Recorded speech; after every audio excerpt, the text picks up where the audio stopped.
Então, pessoal, a gente está aqui para começar mais um programa Desdobra, que é um programa da URGS TV, em parceria com a Secretaria de Comunicação da Universidade, e que envolve os veículos de comunicação, a URGS TV, a Rádio da Universidade, o Jornal da Universidade e a Assessoria de Comunicação. Como o nome diz, é Desdobra. A ideia é a gente sempre partir de algum assunto, de algum tema, com algum convidado especial e desdobrar todos os assuntos possíveis que essas conversas permitem. A gente tem hoje aqui, com muita honra, Armando Abayoff, nosso convidado, que é ator, produtor, tradutor e que está aqui em Porto Alegre com a peça Tom na Fazenda, que é uma peça que já fez história, né, por ter caído no gosto do público e da crítica, no Brasil e fora do Brasil. A gente vai falar disso também durante a conversa. E quem está aqui com a gente são dois estudantes de jornalismo, a quem a gente chama de jornalistas em formação. Então, o Francisco trabalha no Jornal da Universidade e a Laura na URGS TV. Então, eles vão ser os nossos entrevistadores aqui. Muito obrigado por ter aceitado esse nosso convite, para a gente poder conversar sobre essa peça e todos os desdobramentos que essa peça tem. Eu vou começar com a primeira pergunta. As redes sociais nos últimos anos têm uma frase que ganhou muito espaço, muita gente compartilhando, às vezes sem saber de onde que ela vem, que é aquela frase assim: os homossexuais aprendem a mentir antes de aprender a amar. Que é uma frase da peça, que tu já usou ela em várias apresentações, entrevistas. E a gente queria perguntar o seguinte: de que mentiras exatamente essa peça quer falar? Ou sobre quais mentiras ela quer fazer a gente pensar? Essa frase está no prefácio do texto. Eu conheci esse texto conversando com um amigo depois de uma sessão de um filme, a gente estava falando de cinema e tal. Aí ele falou: você viu um filme do Xavier Dolan chamado Tom na Fazenda? Aí eu falei: não conheço esse filme. E olha que eu vejo tudo do Xavier Dolan porque eu adoro ele. E aí ele falou que esse meu amigo é cinéfilo, e ele já foi direto para os créditos, né?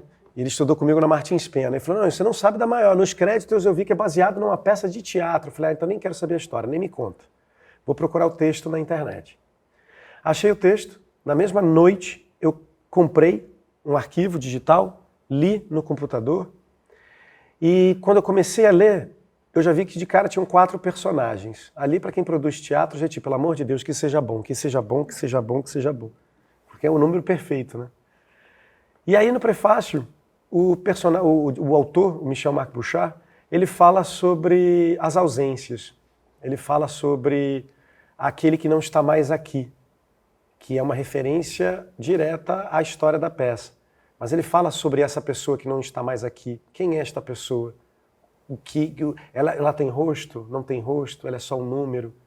Ou seja, ele já está dando uns indicativos sobre o que ele vai falar. E logo em seguida, falando sobre a dificuldade que é ser quem se é, ele fala sobre a questão de que, aparentemente, parece que tem alguma coisa sendo feita para minimizar alguns problemas da nossa sociedade. Ele diz aparentemente porque parece o tempo inteiro que tem alguém discutindo, a televisão falando alguma coisa. Mas de fato, nós no Brasil moramos no país que mais mata a comunidade LGBTQIA+, no mundo. Falando sobre o assunto, hein? Num país livre, onde se discute sobre sexualidade. E aí o Michel-Marc Bouchard me coloca esta frase no prefácio: os homossexuais aprendem a mentir antes mesmo de aprender a amar. Ali, antes mesmo de ler a peça, eu entendi por que eu tinha que fazer esse texto. Porque falava de algo que quem é homossexual, quem é bissexual, quem é transexual, quem é minoria vai entender o que aquilo está querendo dizer.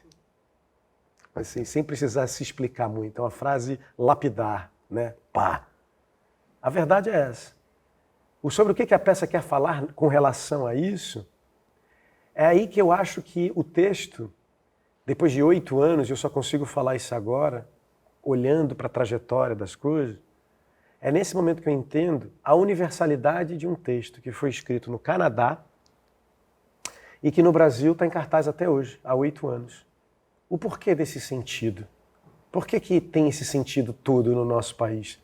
Porque esse texto, a nossa peça, é a peça mais longeva do Michel-Marc Bouchard. A nossa montagem, a nossa encenação, é a montagem que está mais tempo em cartaz. Ele não aguenta nem mais divulgar a gente. E ele é um suprassumo, assim, ele é uma sumidade no Canadá. Então Ele disse para mim uma vez, a sensação que eu tenho parece que eu escrevi esse texto para o Brasil.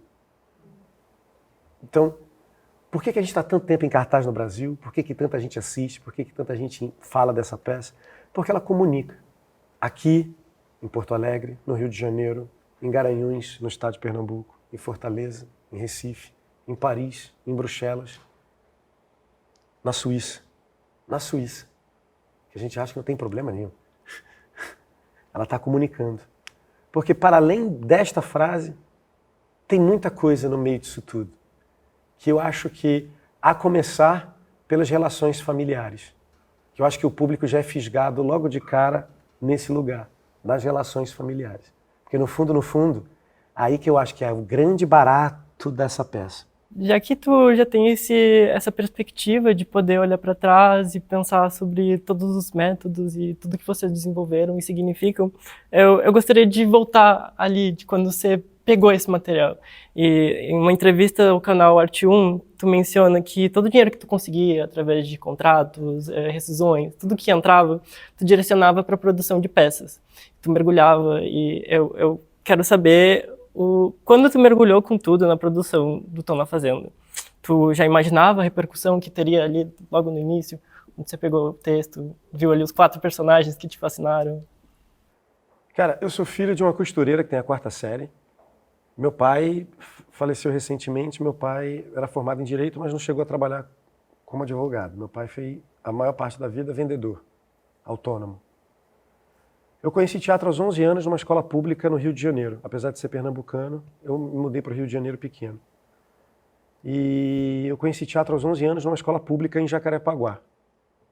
Isso me fez já ter logo de cara contato com isso que é meu ofício. Por isso que eu acho que é tão importante teatro na formação do ser humano.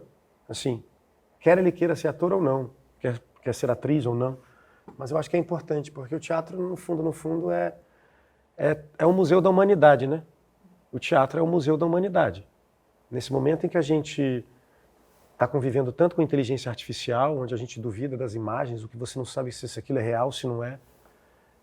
O teatro, ele não cabe mentira. O teatro, por mais mentiroso que seja, é o lugar que menos cabe a mentira. É muita mentira para contar uma verdade, o teatro. Diferente da televisão, que é muita verdade para contar uma mentira. Na televisão precisa sair fumaça do chá. Se não sair fumaça, você nem acredita que aquilo está quente. No teatro não, você não precisa ter cenário. Então na Fazenda não tem cenário nenhum. Apesar de no texto ter todas as indicações. A minha questão é que desde cedo eu sabia que eu gostava daquilo. Eu sabia que teatro era algo que eu iria fazer e trabalhar. Isso daí nunca tive dúvidas, desde que eu tive contato com teatro pela primeira vez. Quando eu virei para minha mãe e disse que queria ser ator, aos 11 anos de idade, ela disse para mim que não podia fazer muita coisa, que ela não podia me ajudar porque ela não conhecia ninguém. Minha mãe foi trabalhar nessa ocasião porque estava precisando, ela foi chamada, foi trabalhar numa fábrica e fiquei eu, aos 11 anos, cuidando da minha irmã. E com essa coisa obsessiva com o teatro, porque era onde eu encontrava o meu entendimento do mundo. Era onde eu podia discutir as minhas questões, as coisas todas. E eu nunca quis ser ator de televisão. Não passava por esse lugar, nunca passou por esse lugar. Eu sempre dizia, eu não vou ficar na porta de uma emissora, eu falava isso para meu pai, não vou ficar na porta de uma emissora para pedir emprego. Se eu for chegar na televisão vai ser de outra maneira, vai ser pela porta da frente, não vai ser desse jeito. Isso abusado, né? Sem nem saber o que ia acontecer. Eu me agarrei em todas as pequenas oportunidades que a vida me deu. Todas. Eu me agarrei em todas elas. Porque eu sabia que se eu quisesse chegar aonde eu nem sabia, imaginava onde que era, mas para chegar em qualquer lugar, eu sabia que eu precisava conquistar aquilo com os meus próprios pés. Que meus pais não iriam me ajudar. Isso foi o primeiro desafio da minha vida. Então, eu já entendi isso cedo. Eu entendi isso cedo. Então, eu não sou um cara vaidoso, não sou um cara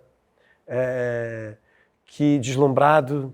Não, eu sou chão de fábrica, cara. Eu sou peão, eu sou trabalhador, carrego cenário, carrego refletor, produzo aqui e ali, tô com o telefone aqui, toca isso, faz aquilo. Eu gosto disso. Eu gosto dessa parte do teatro porque eu acho que é necessário ser feita, porque se a gente não fizer, ninguém vai fazer. Ninguém entende a gente, tá? Só para você entender isso. Assim, na verdade, ninguém entende a gente. Ninguém. O pai da mãe não entende a gente, nossa família não entende a gente, a sociedade não entende a gente. Nem a administração do teatro às vezes entende a gente. Do teatro, que deveria entender. Aqui é diferente. Mas a gente vive uma realidade onde o nosso trabalho ele é minimizado, invisibilizado. Nós não... É um saco. Nossa. É um saco a cada 4 anos ter que explicar a importância que é investir em teatro para os governos do município, do estado, federal. É um saco. Por quê? Eu não sei por que a gente deixa isso acontecer. Não sei. Mas em qualquer lugar que eu vá com um Tom na Fazenda, eu aproveito para ter esse tipo de conversa, porque eu acho que é importante provocar. Acho muito importante provocar, porque um dia eu fui provocado. E eu sou essa pessoa. Eu sou pé na porta. Depois eu peço licença. Cara, nenhum secretário ou secretária de cultura são técnicos. Nenhum. Em nenhuma cidade que eu passei. Eu tenho que explicar para pessoas que não são técnicas no assunto sobre o meu trabalho. Uma pessoa que está sentada numa cadeira chamada Secretaria de Cultura. Ah, não tenho paciência não. Tenho não. Não tenho. Eu acho isso um absurdo tão grande. Seja o governo que for, de direita ou de esquerda, não é justo. Não é justo. E por quê? Porque, e não quero nem entrar nesse mérito da filosofia por detrás da arte, que a arte faz pensar. Bicho, nós produzimos dinheiro à beça. A gente faz muito dinheiro. Muito. Faz muito menos do que a gente poderia fazer, mas a gente já faz muito dinheiro. O setor cultural é o setor que dá mais retorno ao dinheiro investido nele. Se eu não me engano, é R$1,6 a cada real investido. Volta a R$1,6. Só que eu sou bitributado. Eu tenho que emitir nota 2 vezes. Eu pago todos os impostos. Enquanto que, nesse momento, o setor agropecuário é isento, o imobiliário é isento, o automobilístico é isento, até a igreja é isenta.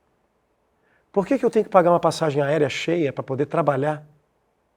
Para levar teatro e fomento para um teatro municipal, público, gratuito? Por que nós, artistas, temos que ser os responsáveis por colocar público dentro do teatro? Isso não é responsabilidade nossa. Isso é responsabilidade do teatro, que pertence ao Estado, que pertence ao município.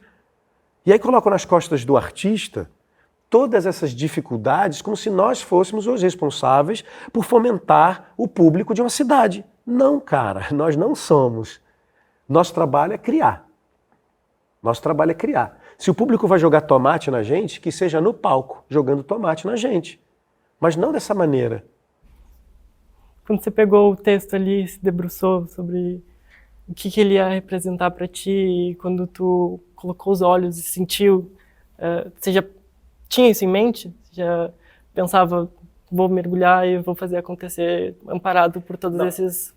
Eu sempre gostei de teatro porque teatro me tirou de uma vida medíocre. O teatro me salvou. O teatro me salvou. Você é um garoto gay numa escola onde todo mundo joga futebol, você olha e você fala, cara, não gosto disso, eu sou obrigado a fazer isso. Aí você fala, tem alguma coisa estranha em mim, os homossexuais aprendem a mentir antes mesmo de amar. Eu falei, tá alguma coisa estranha, isso aqui não tá batendo, não estou entendendo. Então, eu fui me ouvindo, eu fui me escutando, eu fui me respeitando.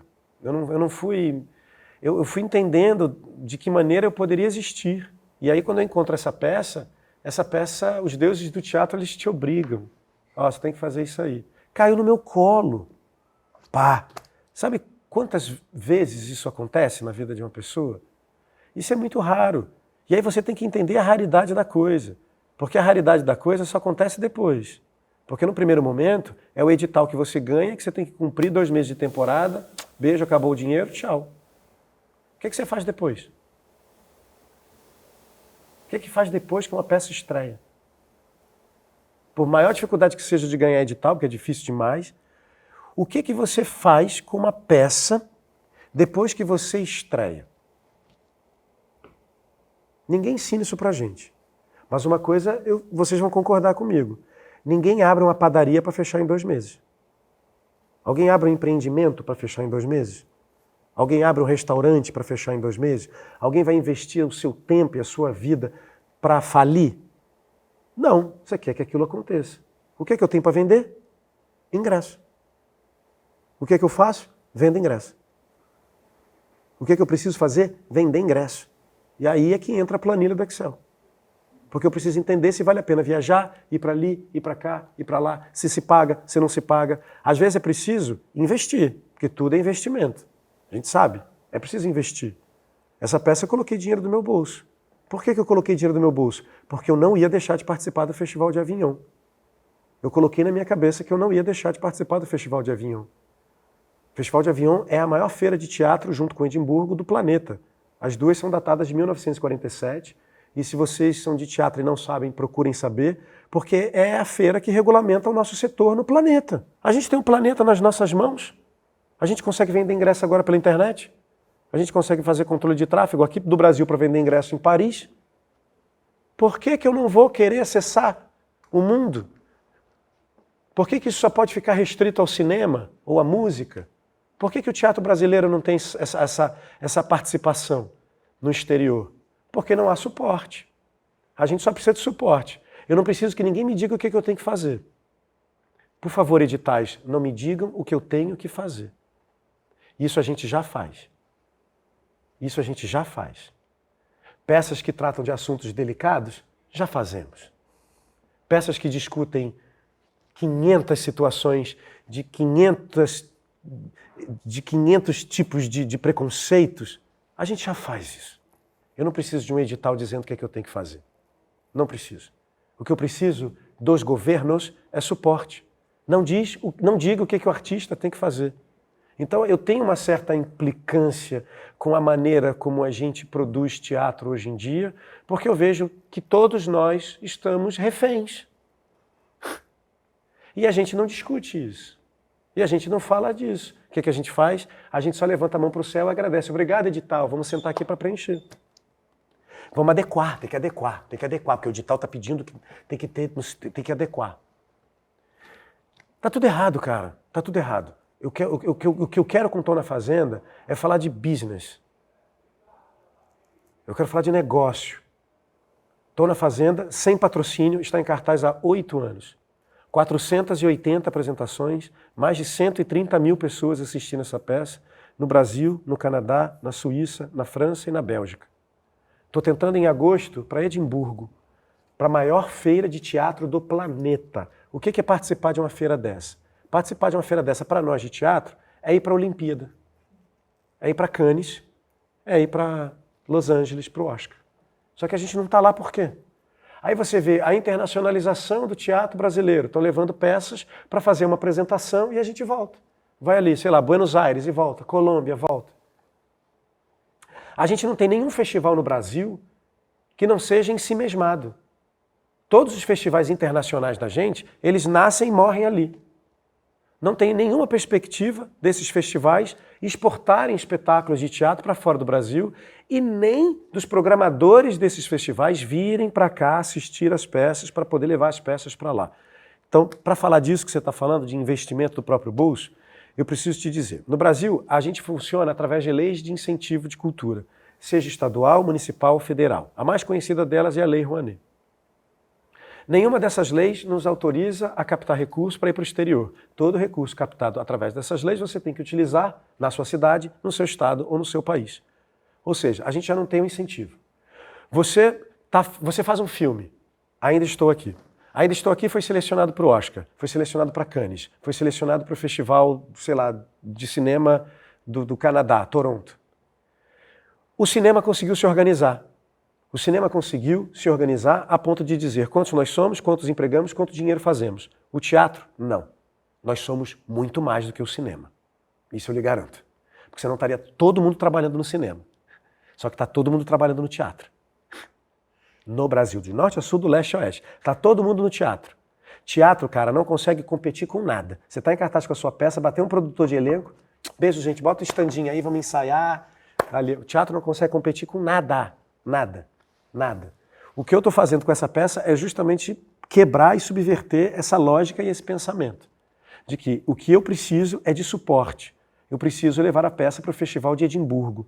O Festival de Edimburgo, o Festival de Avignon de Edimburgo, São 2 festivais que regulamentam o teatro na Europa, na Europa não, no mundo. Enquanto que em Avignon você tem ali 1.500 peças acontecendo ao mesmo tempo, durante o mês de julho, 1.500 peças acontecendo ao mesmo tempo. É gente que não para mais. Vende-se mais ingressos no Festival de Avignon, no sul da França, em um mês, do que em todo o campeonato de futebol europeu. Europeu não, na França. O teatro vende mais ingresso do que o futebol. Alguém olhou para isso e pensou, gente, o nome disso é economia criativa. O que é que os britânicos fizeram no Reino Unido? Criaram e investiram toda a sua força e inteligência no Festival de Edimburgo. Sabe quantas peças acontecem ao mesmo tempo no Festival de Edimburgo? 5.700. O mês inteiro. Tudo vira teatro. A igreja vira teatro. O salão de barbearia vira teatro. A biblioteca vira teatro. O bar vira teatro. Tem gente fazendo teatro em tudo quanto é canto. Então é uma necessidade minha de contar essa história para poder chacoalhar as coisas e dizer assim, gente, o que a gente está fazendo? Eu acho que a gente tem que mudar a maneira como a gente olha para as coisas. Nós hoje, o teatro hoje, no Brasil, nós somos insignificantes. Mas insignificantes num lugar que beira os chatos. Nós beiramos as pessoas chatas que vão lá na porta. Oi, Margarete, tudo bem? Queria saber aqui de Brasília se vocês vão conseguir aquela verba para levar a gente lá para Edimburgo. É em agosto. Estou esperando até agora. E sabe o que me deixa com mais raiva? É que você chega lá fora, ninguém sabe quem eu sou. Isso não é um problema. Ou seja, não é sobre o meu trabalho. É sobre teatro brasileiro. Aí você chega lá fora, você fica falando de teatro brasileiro. Você senta numa mesa para discutir teatro brasileiro. Aí naquele momento eu entendo o que é ser um atleta que vai ganhar uma medalha olímpica e treinou a vida inteira descalço. É justo? Não é. É justo a igreja ter isenção? Não é. Não é. Estou na Fazenda, emprega 12 pessoas. Eu não posso parar essa peça porque ela emprega 12 pessoas. Todo mundo ganha salário. Eu não posso parar com essa peça. Eu estou empregando gente. Era para alguém olhar para mim e falar assim, o que você precisa? O que você está fazendo? Então tem um lugar que eu não aceito. Eu não aceito. Eu não aceito. Eu vou, eu falo, eu bato, brigo, discuto, bato na porta. Ué, vindo agora mesmo, no aeroporto, encontrei o governador do estado. Peguei ele pela gola, falei assim, vai assistir a peça não? Tem que assistir. Tem que assistir. Sendo um governador gay, essa peça tem que estar no teatro que ele acabou de inaugurar. Tem que estar, é importante. Estão? Não. É polêmica, né? Então é sempre essas coisas. Quantas fotos você viu de presidentes da República num teatro? O exemplo máximo do cargo do executivo. Quantas fotos de presidentes da República você viu sentados num teatro? Começa por aí. Nós somos insignificantes para eles. Só que a gente foi deixando.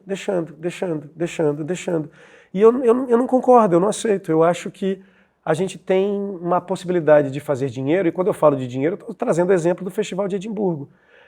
O Festival de Edimburgo, ele regulamenta o teatro no planeta porque todos os teatros do planeta, todos os programadores desses teatros estão lá assistindo peças para comprar as peças, para compor a programação dos seus teatros. É como o Simões Lopes Neto, que nos convidou para estar aqui.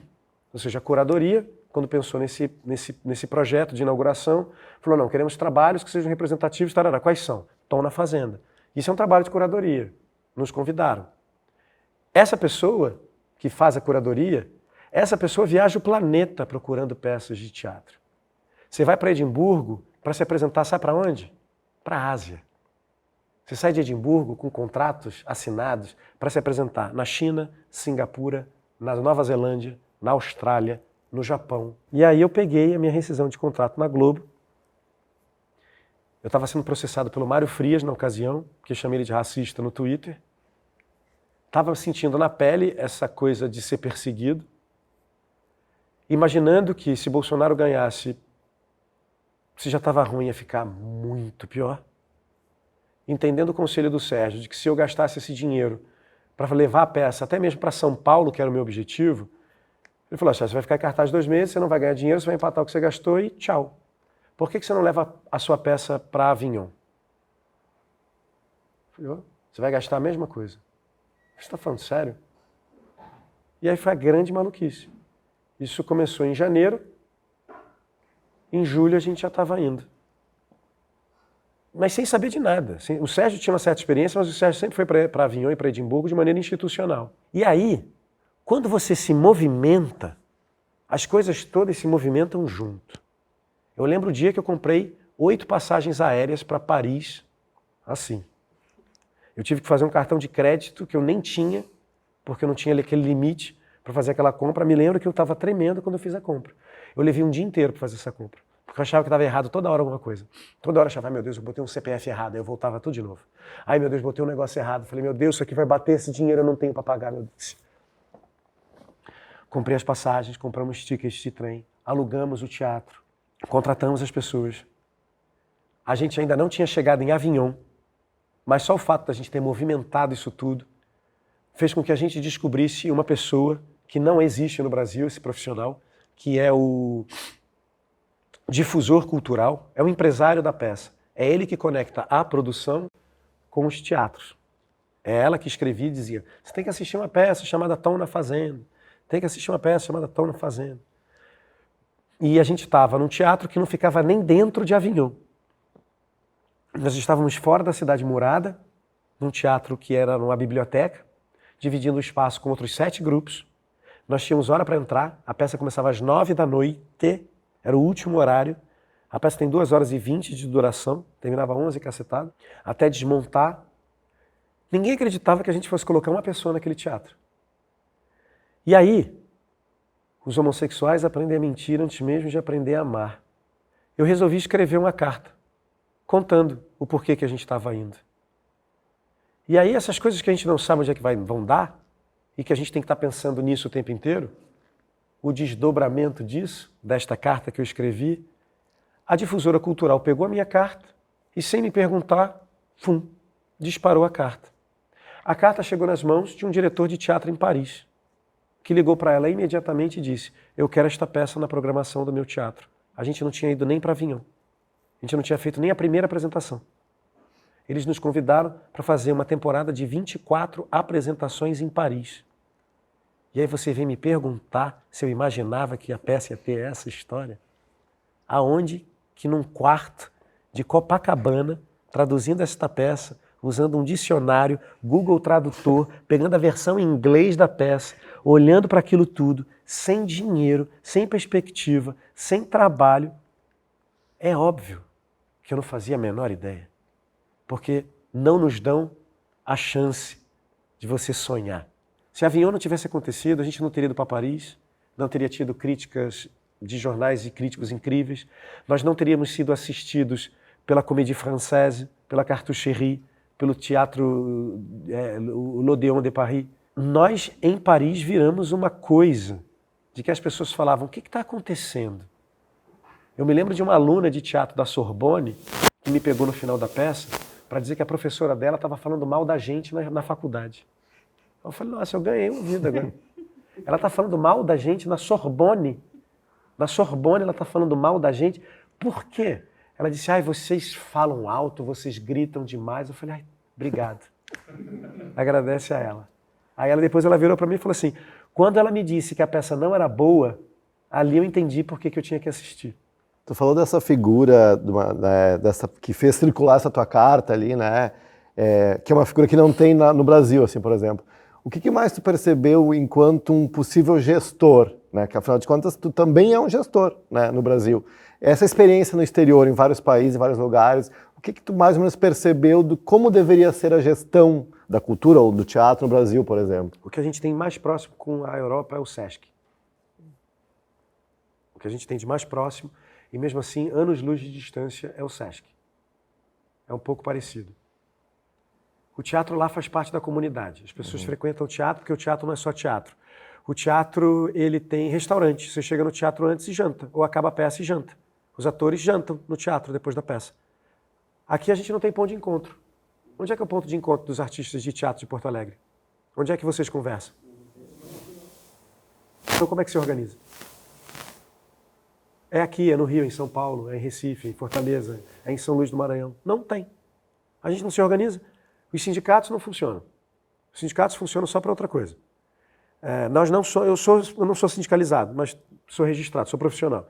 Mas não faço parte do sindicato. Há muitos anos não faço parte. É um erro. Mas é um erro meu. A gente não tem um ponto de encontro para tomar uma cerveja.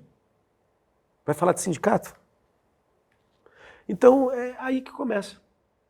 Os atores e atrizes e os técnicos de teatro na Europa, eles são contratados do Estado, eles são contratados dos teatros. O teatro pertence ao município, não é? O teatro não pertence ao Estado? O teatro municipal não é do município? Então, as pessoas que trabalham naquele lugar são funcionárias públicas, ou pelo menos deveriam ser. Mas quais pessoas? Todas. Todas que passam por lá. Eu fui para Avignon para tentar vender a peça, para tentar vender 3 apresentações de Tom na Fazenda. 3. Para poder fazer o investimento valer a pena. Eu vendi 47. Eu vendi 47 apresentações. Para 25 teatros diferentes. É muita coisa. É muita coisa. E eu só precisava de um suporte. Porque certeza eu tinha, senão eu não teria feito esse movimento. Não sou burro. Certeza eu tinha. Senão eu não teria feito isso. Agora, ninguém escuta os artistas. Ninguém pergunta nada pra gente. Nada. Eu quero vender ingresso. Qualidade, você fica tranquilo que eu vou aprender, eu vou fazer, eu vou estudar, eu vou ler, eu vou observar, porque esse é o trabalho do ator e da atriz. Agora, o nosso trabalho, antes de mais nada, é vender ingresso. Não é agradar crítico, não é agradar o coleguinha da faculdade, não é agradar o professor. E a gente perde muito tempo nisso, muito tempo nisso, muito. Uma infinidade de tempo. A gente participa dos festivais de teatro. Óbvio que tem que ter esse exercício do crítico, mas às vezes o crítico atrapalha mais do que ajuda. Fala assim, amigo, você precisa da gente, não se esqueça disso. Eu queria te perguntar, o que tu acha que está por trás da longevidade de Tom na Fazenda? O que é o grande diferencial? O que mantém o público vindo ano após ano? Gente que assiste mais de uma vez, toda vez que passa pela sua cidade. O nome disso é um texto clássico. O texto é clássico. Apesar de ser uma peça extremamente contemporânea, ela foi escrita em 2011, é nesse momento que você entende que você está diante de um clássico. Molière até hoje comunica. Se você monta qualquer peça de Shakespeare, comunica, fala da gente de uma maneira que parece que escreveu ontem. E essa peça do Michel-Marc Bouchard, ela faz sentido aqui, faz sentido em todos os lugares por onde a gente passa. Então você não precisa nem ser homossexual para poder se identificar com o que é dito.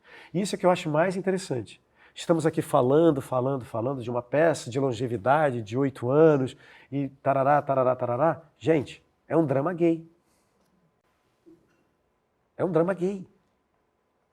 Ou seja, mais uma vez, estamos diante de um projeto que é completamente fora da curva.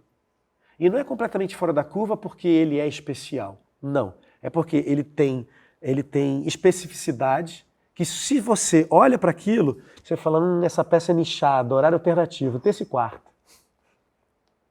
O que eu fiz, essa peça não é terça e quarta. Essa peça não é horário alternativo. Esse espetáculo é horário nobre de quinta a domingo.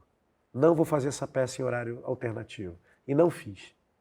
Aí outro dia eu estava em cartaz no Teatro Ziembinski, veio um garoto falar comigo dizendo, poxa, fiquei tão feliz em conseguir finalmente assistir Tom na Fazenda. Eu falei, nossa, mas por que você não veio antes? Ele falou, não, porque eu não tinha idade. Eu falei, mas quantos anos você tem? Ele, 18. Eu falei, meu Deus, você tinha 11 quando a peça estreou.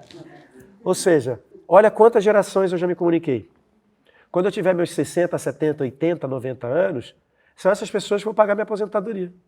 Se você é artista de teatro e não estiver pensando nisso, está errado. A gente está juntando dinheiro da maneira errada. A gente sabe que a gente não pode parar de trabalhar. A gente vê Fernanda Montenegro trabalhando até hoje. Apesar de não precisar.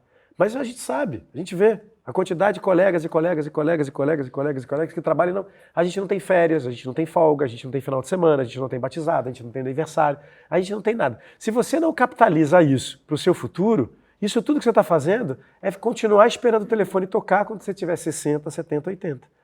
E uma das coisas incríveis que o Tom na Fazenda consegue fazer é que a gente possa refletir sobre a homofobia, que ainda é muito enraizada nas estruturas da sociedade brasileira.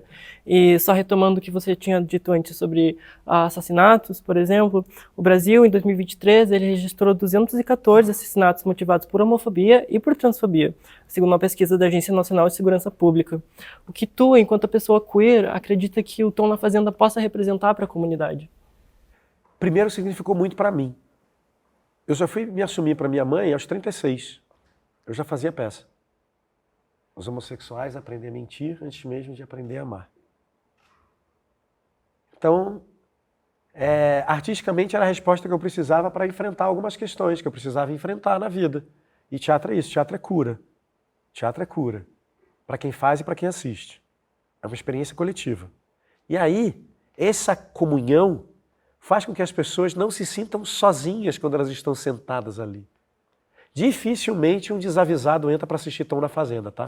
Dificilmente, dificilmente. Já teve gente vaiando? Já teve gente vaiando, mas dificilmente desavisado. Geralmente quem entra para assistir a peça sabe exatamente o que é que está indo assistir. Muitos meninos e meninas levaram seus pais e suas mães para contar que era gay pela primeira vez. Você não faz ideia das histórias que eu recebo.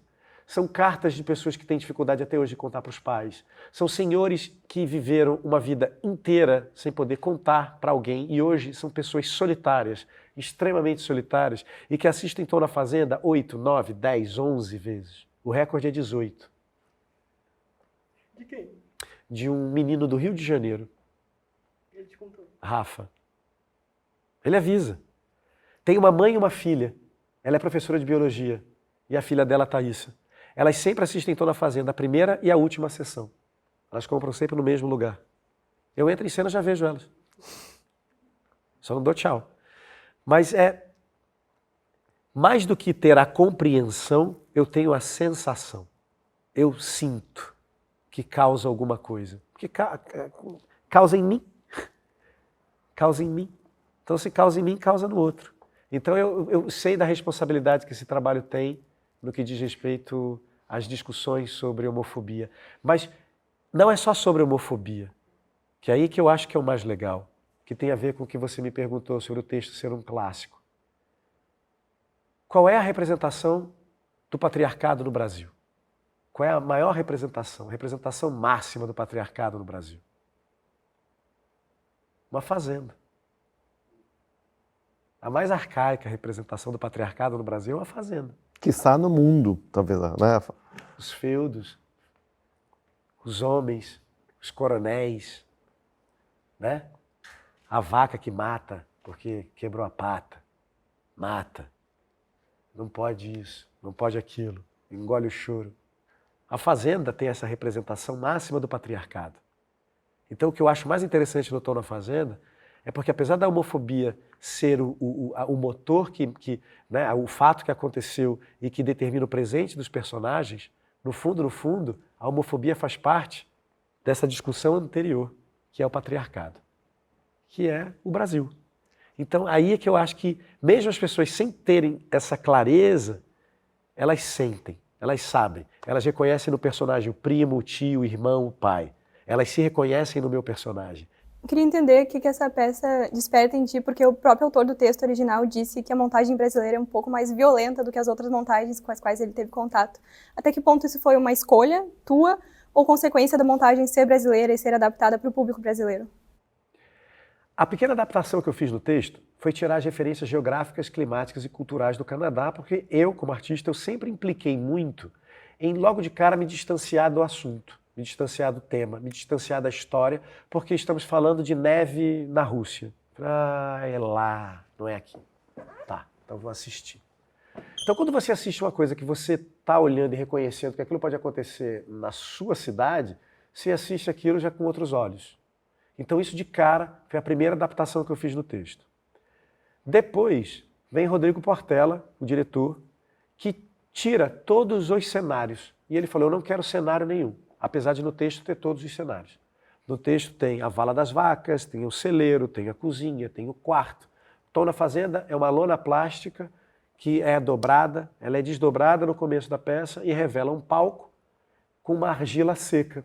que ao longo da peça vai ganhando baldadas de água e de outros baldes de lama, e aquilo vai virando um grande lamaçal. Vai virando um chiqueiro. Vai virando uma coisa que a gente não contracena com aquilo. Eu não falo, ai, tô sujo. Não, não tem isso. Ela tá lá, é cenário. É igual como se eu estivesse pisando num palco. Só que aquilo vai sujando a gente, vai subindo na gente, no figurino. Ou seja, de repente o cenário e o figurino se misturam. Né? A lama era cenário.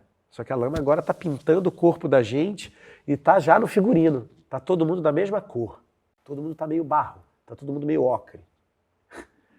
Isso é interessante, instiga uma visão. O que está acontecendo? O que é isso? Já estamos falando aí de sensações que já não é mais uma teoria. Já é... O que ele quer dizer com isso? O que está fazendo? O autor... Aí eu preciso voltar um pouco, que também mistura um pouco a pergunta que você me fez lá atrás. Do investimento. Eu descobri o texto, escrevi para o autor. Queria comprar os direitos. Ele me fez um monte de perguntas. Quem é você? Tarará, tarará, tarará. Vou passar você para a minha assessora. Fui para a assessora dele. Eu não sabia quem era Michel-Marc Bouchard. Michel-Marc Bouchard, primeiro, é um autor de teatro. Quando eu vi que eu estava discutindo com um cara que é Sir, ele é Sir, no Canadá ele é Sir. Ele detém a Ordem dos Cavaleiros da Cultura, para você ter ideia, no Canadá. Eu vi que eu estava diante de uma coisa completamente diferente na minha realidade no Brasil. E aí, Xavier Dolan já tinha feito o filme, me ofereceram os direitos autorais por $20 mil em 2016. Eu falei, oi? $20 mil? O que é que eu faço? Sento e escrevo uma carta. Quem sou eu? O que está acontecendo? O que estava acontecendo no Brasil em 2016? Vocês lembram? Brasil, 2016, está acontecendo isso, isso, isso, isso. Mandei. Aí eles mandaram de volta. Você tem alguma contraproposta? Eu falei, tenho. Eu tenho R$2 mil. Eu comprei a peça por R$2 mil. Eu tô há 8 anos em cartaz com uma peça que eu paguei R$2 mil. E uma carta. Que essa carta fez toda a diferença. Investimento. Você tem que ser sagaz. O que eu vou fazer? Não posso perder essa oportunidade. Não tenho dinheiro, vou perder. Obrigado, não tenho 20 mil. Tchau. Fiz um filme de quem? Do Daniel Galera, em Porto Alegre, que foi selecionado para o Festival de Montreal. Estamos falando de 2016. Não me convidaram para o festival. Eu era o protagonista do filme e eu não fui convidado. Me disseram que se eu quisesse ir era só eu pagar a passagem. Falei assim, obrigado. Daqui a pouco eu recebo um e-mail. Michel-Marc Bouchard. Oi, Armando, tudo bem? Como é que está aí a produção da peça? Nada, né? Tinha nada. Eu estou aqui em Montreal, vi um cartaz de um filme seu com a sua foto, o seu nome, e é você? Falei, sou. Eu tinha esquecido que ele era de Montreal. Para mim ele era canadense. Eu não pensei 2 vezes. Comprei uma passagem, fui para o festival. Conheci o autor, fiquei amigo dele em 2016. A peça não se chamaria Tom na Fazenda, porque a gente não gostava desse nome. O nome era Aquele que Não Está Mais Aqui, porque está no prefácio e eu achava que seria interessante. Ele virou para mim e disse, não, o nome da peça é Tom na Fazenda, você não vai mudar. Aí eu falei, não, mas no Brasil tem um reality show chamado A Fazenda, tem o Tom Jobim, tem o Tom Cavalcante, vão achar que é Tom Jobim em moda de viola, pelo amor de Deus, isso não vai funcionar no Brasil, não vai... O nome da peça é esse, é Tom na Fazenda, é uma pegadinha, é infantil, Tom na Fazenda. E eu queria fazer o Francis, que é o outro personagem. Eu sempre quis fazer o Francis, eu nunca quis fazer o Tom, eu queria fazer o Francis. Ele virou para mim e falou assim, e outra coisa, você é o Tom e não o Francis. Falei, puta que pariu, o que é que eu vim fazer aqui? E aí ele disse, eu quero ir para o Brasil assistir a estreia. E nós trouxemos ele para o Brasil, em 2017. Ele veio assistir a peça. Peguei a equipe, conversei com a equipe, falei, gente, a gente ganhou o edital. A gente já está começando o processo de ensaio. Eu posso atrasar o salário de todo mundo? Eu vou pegar esse dinheiro, vou colocar esse dinheiro numa aplicação e vai render o suficiente para comprar a passagem aérea do autor. Vocês topam? Topam. Isso é ser empreendedor. Não fui eu que pensei isso não, foi Sérgio Saboia, que tem 65 anos de idade, que é o cara que é o meu mentor, que é o cara que eu escuto, que é o cara que produz teatro já há 30 anos dessa maneira, com esse pensamento. E eu ali, com 30 e poucos anos, prestando atenção nisso, e olha só, é isso mesmo. Trouxemos o autor sem colocar dinheiro do bolso. Ele vem de Montreal, assiste a peça. No final do espetáculo, ele disse: eu já assisti essa peça em vários lugares do planeta, mas essa é a primeira vez que eu consegui esquecer que eu escrevi o texto. Eu preciso levar vocês para Montreal para mostrar para eles como o meu trabalho deveria ter sido dirigido.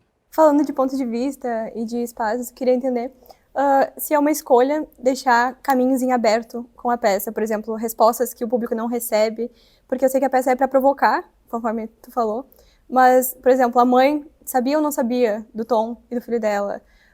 O irmão, aquilo ali é um ódio genuíno ou é uma tensão sexual disfarçada? Isso tu deixa aberto para o público, tu entrega para eles?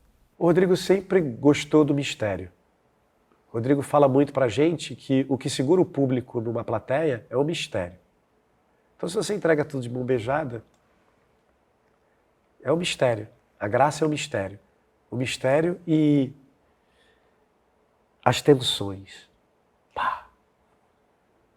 Quando mora uma coisa que o que vai acontecer, o que vai acontecer, o que vai acontecer, pá. Isso segura a respiração do público. Isso é muito legal. Fazer isso com essa peça é muito interessante. Mas acho que o mistério é o mais interessante. Eu sempre gostei de atores e atrizes mais misteriosos do que atores e atrizes que me mostram exatamente o que eles estão fazendo ou pensando. A virtuose não me interessa. Não me interessa. Eu não quero ver o que você entendeu. Eu não quero ver o que você sabe fazer. Eu quero justamente ver o que você entendeu. Isso para mim é interpretar. Eu quero o seu entendimento da coisa. Para mim, quando eu acabo a peça, no final, eu não estou recebendo aplauso porque olha como ele fala um texto bem, não.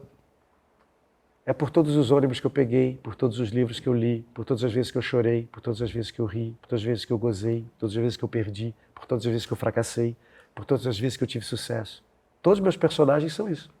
Então, receber aplauso do público não é aplauso pela minha virtuose, é aplauso pelo meu entendimento.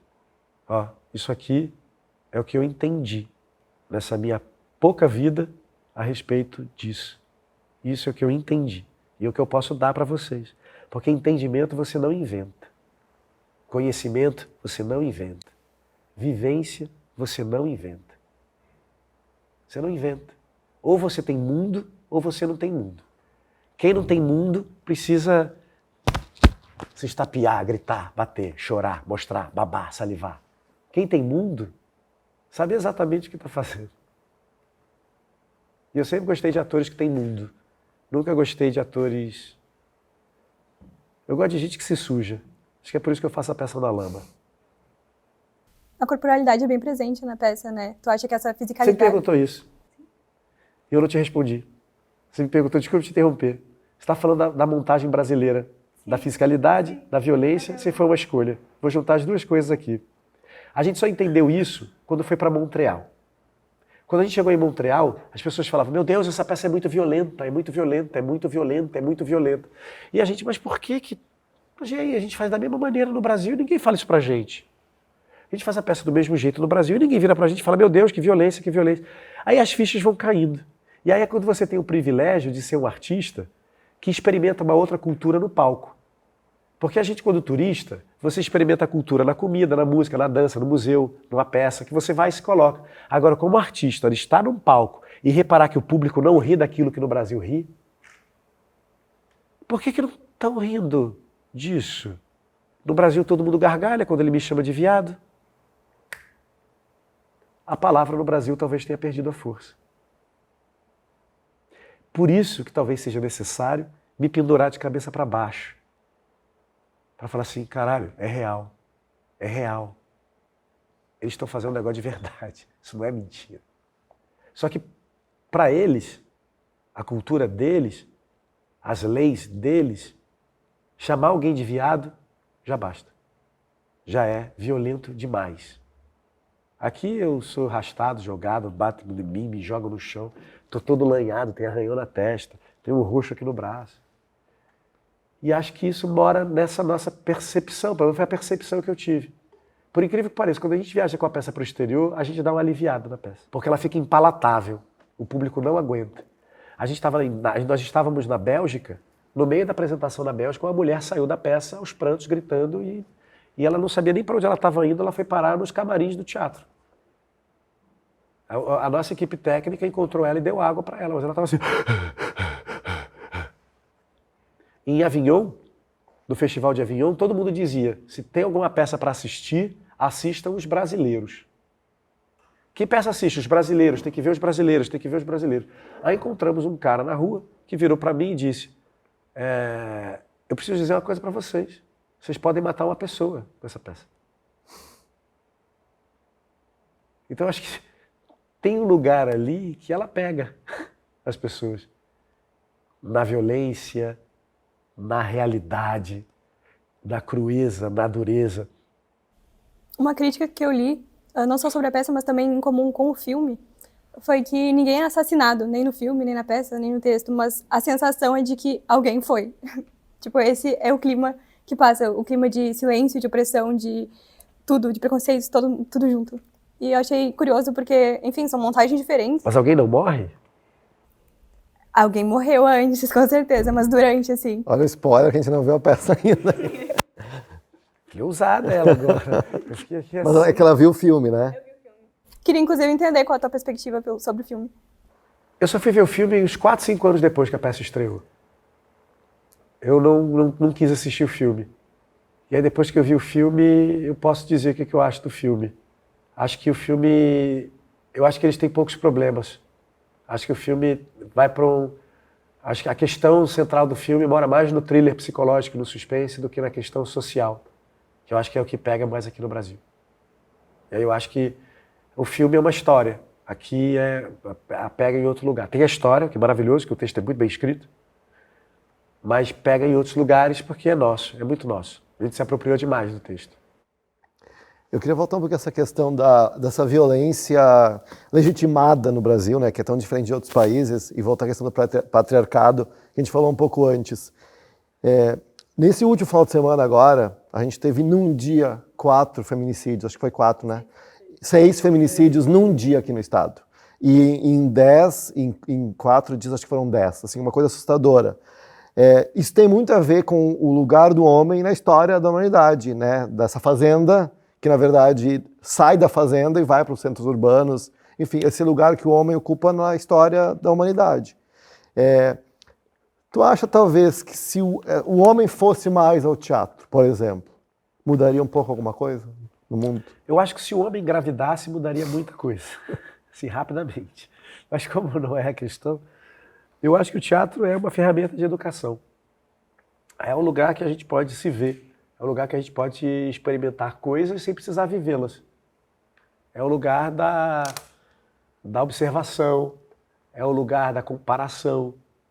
É o lugar que, por mais que lá fora eles chamam o teatro das artes vivas, né? Todas as outras são mortas. O teatro é uma arte viva. Então a gente está falando de vida o tempo inteiro. Então eu acho que o teatro... Eu fiz teatro com 11 anos numa escola em Jacarepaguá. Ninguém naquela escola mais é ator e atriz, mas todo mundo fez teatro. E eu tenho certeza que meus colegas hoje são melhores seres humanos e são diferentes porque tiveram teatro na sua base curricular. E aí, mora também num lugar que é do tipo, o teatro não é só assistir teatro, teatro também é fazer teatro. Tem uma coisa que na Europa tem, já puxando também aquela pergunta que você me fez de diferenças que eu vi, tem uma coisa que não tem, que tem pouco no Brasil e que tem muito lá. Teatro amador. Lá todo teatro tem um grupo de teatro amador. Todo teatro tem um grupo de teatro amador. Nem todo mundo quer ser profissional, gente. Às vezes as pessoas só querem se divertir, ler um texto, encontrar pessoas, discutir coisas que não sejam a coisa massificada que a gente recebe o dia inteiro. Às vezes é teatro amador, é igual corredor amador. É o cara que bota um tênis e corre, sem precisar estar lá com 500 coisas, não sei o que. Não, o cara só quer correr, o cara só quer fazer teatro, ele não quer ser ator.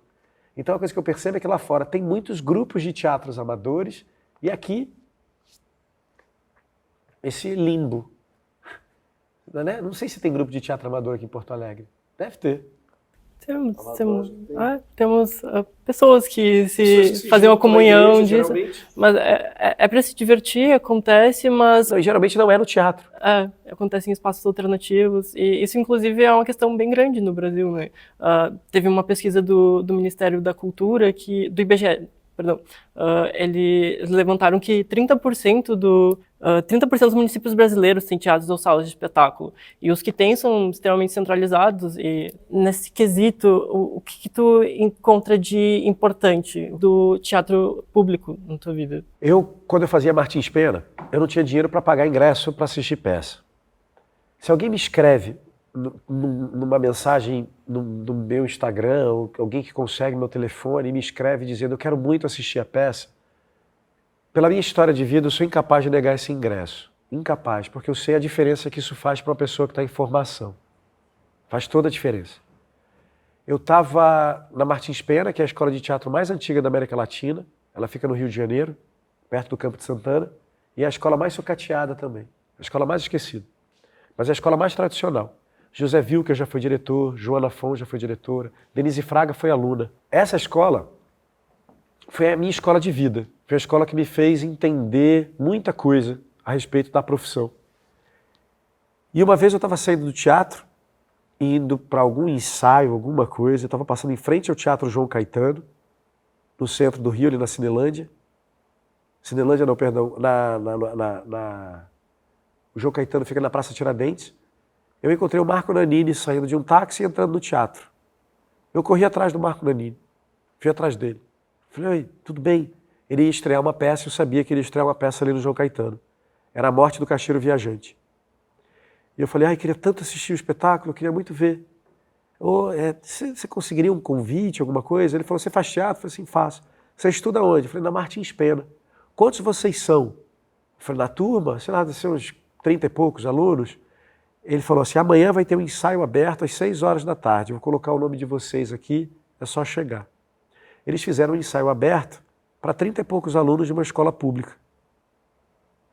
Eu sou fruto do ensino público. Como eu falei para você, minha mãe não tem escolaridade, eu estudei escola pública a vida inteira, fiz Martins Pena, que é público, sou formado pela Unirio, que é federal, é pública. Então, a maneira que eu encontro de retribuir o investimento que foi feito na minha educação é levando o Tom na Fazenda para lugares que nenhuma outra produção viajaria. E para ti, o que representa agora poder ter a oportunidade de trazer a peça para a reabertura de um teatro de Porto Alegre que ficou fechado por 22 anos? O que representa para ti e para tua equipe? Esperança. Esperança. Eu moro no Rio de Janeiro. Estou em cartaz no Teatro Adolfo Bloch, entre o Teatro Vila Lobos, que está fechado há 12, e o Teatro Glória, que foi demolido. É o que eu acredito. Vim para cá participar de uma festa, da minha galera. É isso. Tu falou dessa questão de fazer teatro para dizer coisas, para se comunicar, né? Tu já falou que tem planos para 2027. Tem algum tema, algum assunto que tem te incomodado, assim, que tu tá pensando, acho que ali eu vou pensar alguma peça, esse é um tema que eu quero abordar? Tem algum, no teu horizonte de trabalho, algum assunto que te parece, é por aí que eu vou? Tô na Fazenda, quando foi para Avignon, chegou em Avignon com um tom bastante político. Eu levei uma bandeira do Raul Mourão, não sei se vocês sabem, Raul Mourão é um artista plástico carioca, e ele fez um trabalho que durante a pandemia teve um boom muito forte, que era uma bandeira do Brasil, onde ele retirava o globo, e ali não tinha palavra, né? Ordem nem progresso, era só aquele buraco vazio recortado. Eu levei uma bandeira dele para o Festival de Avignon. Eu abria essa bandeira, na hora dos aplausos, a plateia gritava. Em Montreal nós fomos aplaudidos por 12 minutos. Foi a primeira vez que a gente foi aplaudido durante tanto tempo, eu não sabia nem o que fazer. A gente ficava assim, em pé. Mas sai, não tem cortina, a gente ficava, continuando festa, a gente ficava em pé esperando. Teatro lotado. Tô na Fazenda nasceu num teatro de 45 lugares. E a gente chegou a fazer a apresentação para 2.800 pessoas de uma vez só na Bélgica, em Charleroi. No teatro que, no foyer do teatro, tinha uma pintura do Magritte. Eu falei assim, é um Magritte? Então isso é muito doido, é muito legal esses lugares onde o teatro te leva. É muito legal. É muito legal você ir para a Europa. Mas mais legal do que você ir para a Europa é você fazer teatro aqui, porque você sabe a importância que essa peça tem aqui. Só que ao mesmo tempo, eu entendi por que a gente, com o Tom na Fazenda, foi circular por tantos teatros diferentes. Nós éramos a resposta artística desses teatros para o avanço dessa extrema-direita na Europa. Só que a gente só foi entender isso lá. Porque até então eu estava ali porque no Brasil estava difícil. Está difícil no mundo inteiro. Então a peça ela ganha significados que fazem com que ela fique 8 anos em cartaz. Quando a gente começou a ensaiar, a Dilma era presidente. Ela sofreu impeachment, entrou o Temer, Bolsonaro e agora o Lula. Eu vi as transformações do mundo no palco. E isso reflete no meu trabalho. Tô na Fazenda é uma esponja que absorve as discussões da sociedade. A gente não pensava tanto em determinados aspectos até vê-los acontecer na realidade e falar, meu Deus, a peça falava disso e eu nunca botei uma ênfase nessa palavra, agora ela vai ganhar outro significado e outro sentido. E assim, bom, a peça vai ficando cada vez mais viva e viva e viva. O que eu percebi é que como artista, mais do que nunca, mais do que querer fazer uma peça, depois outra peça, depois outra peça, mais do que querer estrear e ficar, porque a gente vive de estreia. O artista brasileiro, o trabalhador do teatro brasileiro vive de estreia. A gente ganha o edital, estreia, faz 2 semanas, 2 meses acaba, vai para a próxima peça que estreia, que faz 2 semanas e acaba. A gente vive disso. Mas você viver e ter a oportunidade de vivenciar um projeto com essa longevidade, eu sou muito melhor ator do que se eu estivesse fazendo 50 personagens ao mesmo tempo.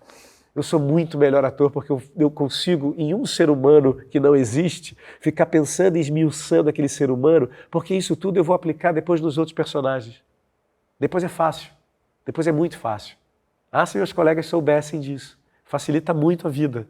Você vivenciar um personagem só, isso não significa que você vai ficar cristalizado. Não, significa que você vai estar entendendo cada vez mais a condição humana, a alma humana, que é comum a todos nós. Então, por que 2027? Porque é uma preparação. Eu estou me preparando. Eu sei o que eu quero falar, eu sei qual é o assunto que eu quero falar, mas eu estou prestando atenção na sociedade porque, como eu disse no começo, eu não quero fazer uma peça nem para mim e nem para os meus pares. Eu quero fazer uma peça para comunicar ao homem, ao ser humano, à pessoa que está vivendo o mesmo instante que eu nesse planeta. Então, se eu não estiver prestando atenção nisso, eu vou estar perdido. E a função maior do artista, como cronista do seu tempo, já que assim nós somos conhecidos, né? Os atores e atrizes são os cronistas do seu tempo. Se eu não paro para prestar atenção nos dilemas, nas mazelas, nas discussões que a sociedade está discutindo neste exato momento, eu estou perdendo meu tempo. Dentro do que você já conseguiu embarcar dos assuntos e de todos os lugares que você conseguiu ir, tem algum tema dentro da peça que tu acredita que vai começar a contar mais sobre? Eu penso na peça como uma obra em si. Eu não vejo ela fragmentada. Então eu acho que enquanto eu tiver joelhos, eu estou fazendo esse espetáculo. Isso, para mim, é uma questão de quase como provar para a sociedade que não acredita no teatro, mais até do que as discussões que a peça tem, porque isso para mim já está consolidado, é hoje, o meu trabalho hoje, às vezes eu encontro pessoas que falam, caramba, Babaioff, você é um homem de teatro, hein? Eu falei, pô, mas precisou 8 anos para você ter essa certeza? Algumas coisas precisam de 8 anos. Tu é um homem de teatro, mas está em breve estreando uma telenovela. Já estou gravando. Já está gravando, né? Que é um produto popularíssimo no Brasil e é uma outra forma de expressão, de técnica, de tudo, né? É um outro espectro de atuação, mas é atuação também, né? Como é que tu percebe, assim, onde que essas coisas se aproximam no Armando ator? Eu adoro a dificuldade da televisão. Ali tudo é feito ali para dar errado. Tudo. O tempo, o texto, tudo, a quantidade de pessoas, aquilo ali é feito para dar errado e dá certo sempre. E o mais legal, é um produto de qualidade tão incrível que é exportado para o mundo inteiro. Então, fazer televisão para mim é um desafio gostoso demais. Demais, demais, demais. Eu não entendo quem é que nunca fez teatro, como é que faz televisão. Isso eu não entendo. Não entendo. Não entendo. Mas é legal demais fazer televisão. Adoro fazer televisão. Estou voltando agora depois de 6 anos. 6 anos. Por opção. Fiquei 6 anos afastado por opção. Porque fiquei fazendo, estou lá fazendo. Você mencionou agora das pessoas que vão para televisão sem fazer teatro antes, e é um fenômeno que a gente tem acompanhado, né, de influencers e pessoas que têm zero formação ou não têm muitas referências, que acabam ocupando o espaço de pessoas que poderiam se profissionalizar e eventualmente participar. Na sua concepção, por que isso tem acontecido e o que representa para a classe teatral como um todo? Eu já falei sobre isso uma vez.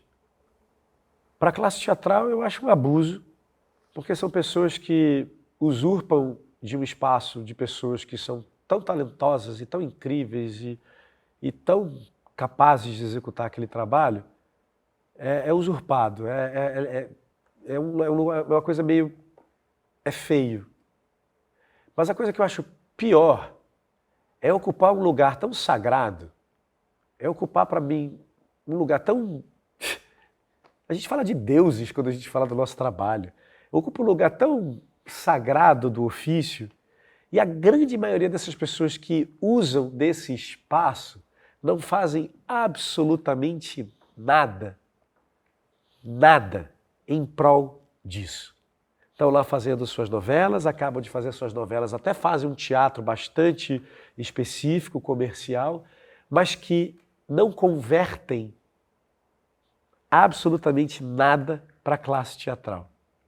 Não vão ao teatro, não assistem teatro, não frequentam teatro, não sabem quem são os atores e as atrizes, não respeitam os atores e atrizes. Tem dinheiro, alguns têm milhares e milhares de reais nas suas contas, mas que não fazem uma reforma no teatro.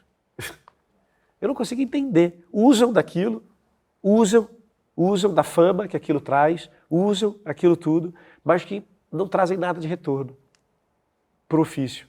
Compram suas coisas, moram em suas casas, têm os seus carros, mas de fato usam, mas não entregam, não dão de volta o que o teatro merece. Só que os deuses e as deusas são cruéis. Eles cobram, e isso tem um preço. Tenho certeza que isso tem um preço.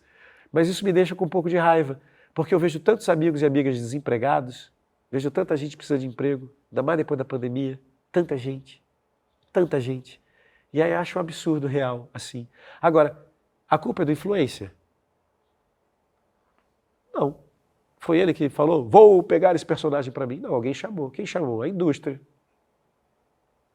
Agora, converteu em coisas boas? Eu não vi ninguém até agora que tenha convertido isso em algo positivo. Diante de tudo isso que pode desmotivar, eu queria ver se tu tem algum conselho para os artistas de informação, inclusive os que estão hoje aqui presentes, para perseverar, para manter o teatro vivo. Eu odeio essa pergunta. Mas tu sabia que ela ia aparecer em algum Sempre momento, mas ela aparece, né? Cara, se você não for obcecado, desista. Isso é para obcecado. Trabalhar com teatro é para obsessivos. Se você não é obsessivo, desista. Não tem outro conselho para dar, senão esse. Se você não for obsessivo, se teatro não for algo que faça você... Se você consegue descansar, relaxar, fazendo teatro, isso já está errado. Você tem que ser obsessivo, ainda mais no Brasil. Tem que ser obsessivo. Tem que falar de teatro 24 horas por dia, tem que ler tudo, tem que ver tudo, tem que assistir tudo, tem que viver tudo que tem para viver. Não esperar o telefone tocar. Esquecer que televisão é fim, televisão é meio. Televisão não é o lugar mais alto do pódio. Quando você morrer, vai estar lá escrito, fez 75 novelas, mas fez Tom na Fazenda. É isso, né? A resposta não era esperada, isso é bom, né? A pergunta é esperada, a resposta não. Isso é bacana. Enfim, a gente está aqui conversando há 1h30, eu acho, né? E se deixar, a gente fica mais, né? Mas tu tem que ir lá pro teatro. Nem sei que horas são. Acho que é 5h30 já. 5h30? É 5h30. Pelo amor, eu tenho peça às 8. Não, pois já tá passando luz. Não, por isso que a gente já está encerrando aqui, mas a gente poderia ficar falando mais, certamente. Muito obrigado por ter vindo aqui conversar com a gente. Foi uma grande oportunidade de pensar sobre vários assuntos e desdobrar vários assuntos, como é a proposta do programa. Obrigado a Laura e ao Francisco por estarem aqui, ao pessoal do teatro que veio nos assistir também.